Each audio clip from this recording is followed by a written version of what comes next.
السلام علیکم معزز سامعین، آج میں آپ کے لیے بلال کی 40ویں قسط لے کر آئی ہوں۔ اس سے پہلے کہ ہم شروع کریں، برائے مہربانی آپ چینل کو سبسکرائب کر دیں اور بیل آئیکن پریس کر دیں تاکہ آنے والی تمام ایک ساتھ آپ تک بر وقت پہنچ سکیں۔ شکریہ۔ بدر صغریٰ۔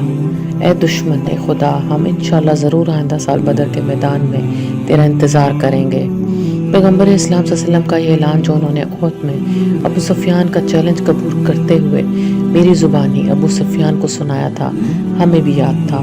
ابو سفیان کو بھی اور سارا عربستان اس مارکے کا منتظر تھا۔ ہر قبیلے میں اس پر قیاس آرائیاں ہو رہی تھیں۔ جو وقت قریب آتا جاتا تھا، ان قیاس آرائیوں میں اضافہ ہوتا جاتا تھا۔ ابو سفیان نے اس سے چلتے چلتے اپنے دل کی بھڑاس ضرور نکال لی تھی، مگر اس کا یہ بڑا بول اب اس کے گلے کا پھندا بنا ہوا تھا۔ صورتحال یہ تھی کہ سارے عربستان میں قحط پڑا ہوا تھا۔ مکے سے ہزاروں گھوڑوں اونٹوں کو لے کر بدر جانا اور وہاں ان حالات میں ان کی خوراک کا بندوبست کرنا ممکن نہیں تھا۔ مدینے والوں کو آسانی تھی کہ بدر ان سے چند میل کے فاصلے پر تھا۔ وقت سر پر آ گیا تھا اور ابو سفیان پریشان تھا۔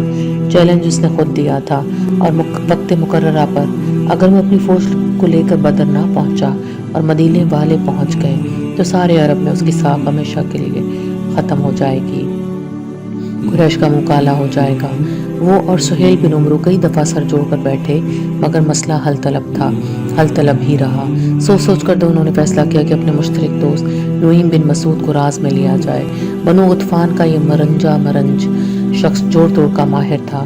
سارے عرب کے سربر آوردہ لوگوں سے اس کے مراسم تھے۔ ابو سفیان نے جیسے ہی نعیم سے بات چھیڑی، وہ معاملہ فہم شخص ساری بات سمجھ گیا۔ ابو سفیان نے اسے درخواست کی کہ کوئی ایسی صورت پیدا کرو کہ محمد کا لشکر بدر نہ پہنچے اور قریش یہ کہنے کے قابل ہوں کہ ہم تو پوری طرح تیار بیٹھے تھے، مسلمان ہی نہیں پہنچے تو ہم وہاں کس سے جا کر لڑتے۔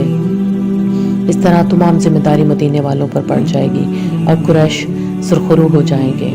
ابو سفیان نے نعیم کو پیشکش کی کہ اگر وہ مسلمانوں کو بدر پہنچنے سے روکنے میں کامیاب ہو گیا تو وہ اس کو 20 اونٹ انعام دے گا۔ مہم جو نعیم ایک لمحہ ضائع کیے بغیر وہاں سے مدینے روانہ ہو گیا اور وہاں پہنچتی اپنے ملنے والوں کو، جن میں انصار، مہاجر، منافق، یہودی سبھی شامل تھے، قریش کی عظیم النشان جنگی تیاریوں کی ایسی من گھڑت تفصیلات سنائیں کہ بہت سو کو یقین آ گیا۔ منافقین دل ہی دل میں خوش ہوتے، یہودیوں نے ذرا زیادہ خوشیاں منائیں اور دونوں نے مل کر اس بے بنیاد خبر کو ہر ممکن طریقے سے مدینے کے طول و عرض میں پھیلا دیا، یہاں تک کہ مسلمان بھی نفسیاتی دباؤ میں آ گئے۔ ان کے حلقوں میں بھی اس قسم کی سوچ کا اظہار کیا جانے لگا کہ قریش کی اتنی زبردست تیاری کے بعد ان کے خلاف مقابلے پر اترنا صریحاً خودکشی ہے۔ ان خیالات کی گونج ابو بکر رضی اللہ تعالیٰ عنہ اور عمر فاروق رضی اللہ تعالیٰ عنہ نے بھی سنی۔ وہ بےتاب ہو کر حضور صلی اللہ علیہ وسلم کی خدمت میں حاضر ہوئے۔ دونوں نے دو ٹوک الفاظ میں اپنا ماضی الضمیر بیان کیا کہ ہم فوج کشی کے حق میں ہیں۔ حسبنا اللہ و نعم الوکیل، جس پر آل عمران کی آیتیں نازل ہوئیں۔ یہ ایسے لوگ ہیں کہ جب لوگوں نے ان سے کہا ان لوگوں نے تمہارے مقابلے کے لیے سامان جمع کیا ہے، تو اللہ نے ان کے ایمان کو اور زیادہ کر دیا اور انہیں کہہ دیا کہ ہم کو اللہ تعالیٰ کافی ہے اور وہی سب کام سپرد کرنے کے لیے اچھا ہے۔ بس یہ لوگ خدا کی نعمت اور فضل سے بھرے ہوئے لوٹے اور انہیں کوئی ناگواری ذرا بھی پیش نہ آئی۔ اللہ کے نبی صلی اللہ علیہ وآلہ وسلم نے ابو بکر رضی اللہ تعالیٰ عنہ اور عمر رضی اللہ تعالیٰ عنہ کے الفاظ سن کر فرمایا، میں بدر پہنچوں گا، خواہ مجھے تنہا ہی کیوں نہ جانا پڑے۔ ان الفاظ کی گونج سارے مدینے میں سنائی دی۔ اس اعلان کے ساتھ ایک طرف تو نعیم کے 20 اونٹ گئے اور دوسری طرف اسلامی لشکر تیار ہوا اور وقت مقررہ پر بدر پہنچ گیا۔